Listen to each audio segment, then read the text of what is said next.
كلمة سجيد قراء من فرنسا. Bonjour à tous et avant toute chose je voudrais remercier le CCME en la personne de M.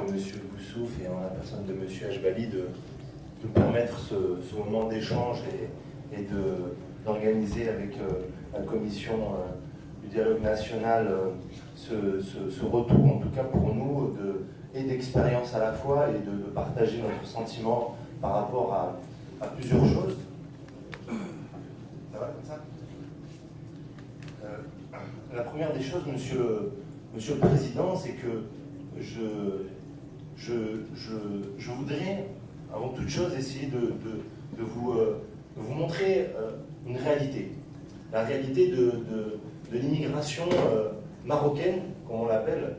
Je ne me sens pas immigré, mais en tout cas, cette réalité, je pense, avec les quelques jeunes qui m'accompagnent, je pense à Saïd Bourdi, je pense à Aziz et je pense à Siham, qui viennent de France et avec lesquels nous voulons organiser des choses, que la réalité de notre vie et de notre appartenance au Maroc et de notre vie et de notre résidence en France a beaucoup changé, a beaucoup évolué depuis les années 80. Effectivement, Mina l'a dit, aujourd'hui, nous ne considérons pas qu'il y a une communauté marocaine, mais qu'il y a des communautés marocaines, comme l'a si bien dit monsieur juste avant, au début, qui appartiennent selon leur pays à des réalités différentes et qui sont totalement... la discussion que j'ai pu avoir hier avec Saïd,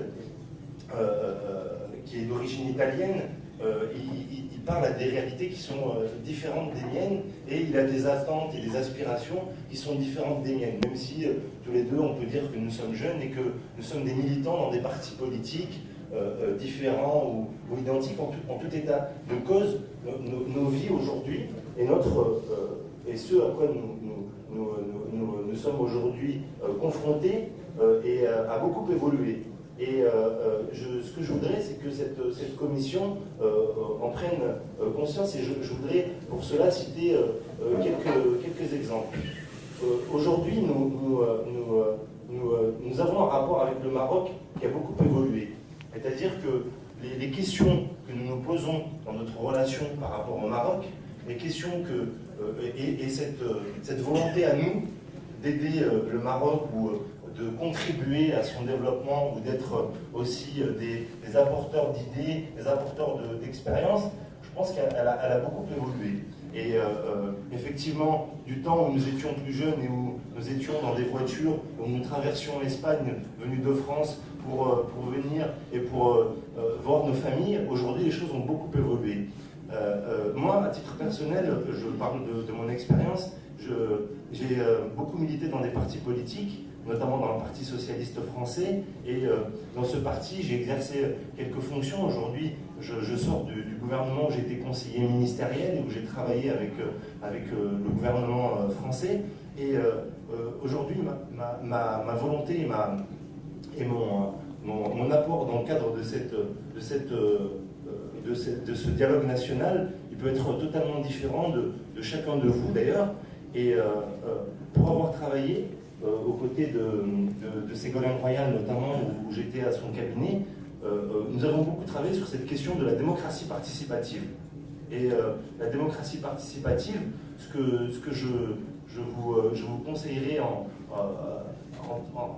vraiment de manière la plus honnête possible, c'est de regarder ce qui se passe notamment au Brésil.